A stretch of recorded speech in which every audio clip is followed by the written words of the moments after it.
On December 7, 1941, the Empire of Japan launched an attack on the U.S. naval base at Pearl Harbor. In the following months, hundreds of thousands of Japanese Americans were rounded up and sent to internment camps under suspicion of disloyalty to the United States. But the feelings that paved the road to internment began long before the attack. For more than 80 years, Asian immigrants were viewed as economic threats, spurring various laws that effectively banned them from the country. For those who made it to America, the lingering resentment culminated after Pearl Harbor. Motivated by vocal outcries from politicians and military officials, FDR signed Executive Order 9066, empowering the U.S. Army to designate areas from which any or all persons may be excluded. He later formed the War Relocation Authority to establish 10 permanent camps, housing nearly 120,000 Japanese Americans, mostly from the western United States. 2/3 of those interned were native-born American citizens. With only 6 days to dispose of their possessions, residents were forced to sell their belongings and even their homes for small sums of money.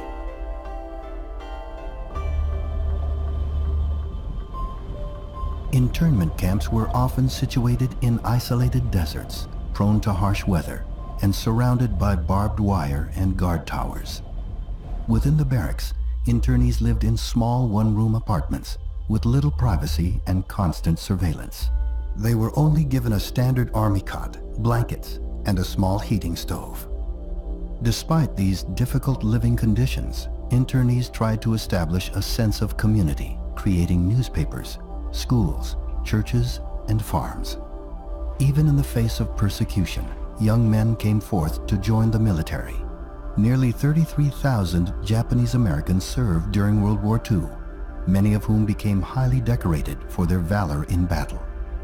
Yet as the war continued, public opinion worsened against Japanese Americans. Only 35% of the country thought they should be allowed home once the war was over. This sentiment kept the camps open for over 3 years. On December 17, 1944, the government announced that Japanese American evacuees could return to their homes. When they did return, they found their homes looted and their possessions gone. With work almost impossible to come by, many fell homeless and destitute. At the time, the federal government offered no assistance for those attempting to rebuild their lives. It would take over 40 years before President Ronald Reagan signed the Civil Liberties Act of 1988, paying reparations to each victim of internment. No payment can make up for those lost years. So what is most important in this bill has less to do with property than with honor. For here we admit a wrong. Here we reaffirm our commitment as a nation to equal justice under the law.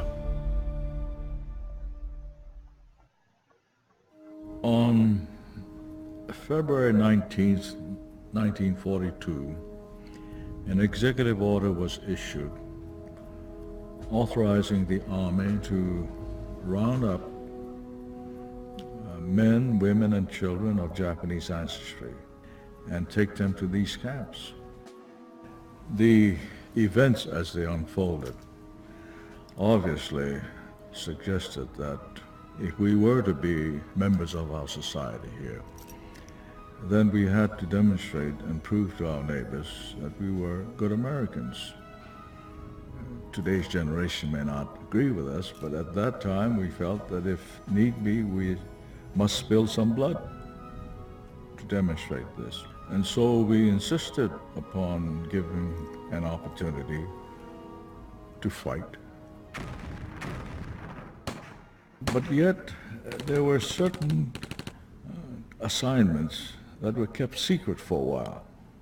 For example, the Lost Battalion, which became a famous battle when a Texas battalion was surrounded by Germans. The Texas Division tried its best to rescue them.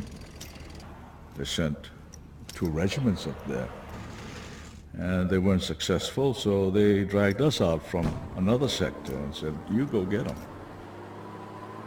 The battle lasted 3 days. And in those 3 days, we suffered 800 casualties. There was another event which happened at about the end of the war. General Patton requested and got our artillery battalion to join his forces in this last drive across Europe. And our artillery battalion was known for its swift movements. They were so far ahead of the rest of the division that they came across this strange place called Dachau. The men in the battalion were told, "You will not talk about this." And it was obvious why it was done that way. I could just see the headlines. Concentration camp liberated by sons of those who are in American concentration camps. You know, it just won't sit right. In the war that I took part in, at least we felt we understood what it was all about. Good versus evil. At least we were taught that. Hitler was a bad man, Tojo was a bad man, but we're going to go out and stop fascism and the Nazis. And we don't want this to happen to our children and our sisters and our brothers. And so this was a noble cause. The whole nation considered it that way. My only hope is that we've learned something from that. Any experience, no matter how horrible it is, if we learn something from that and not repeat our mistakes, then it was worthwhile.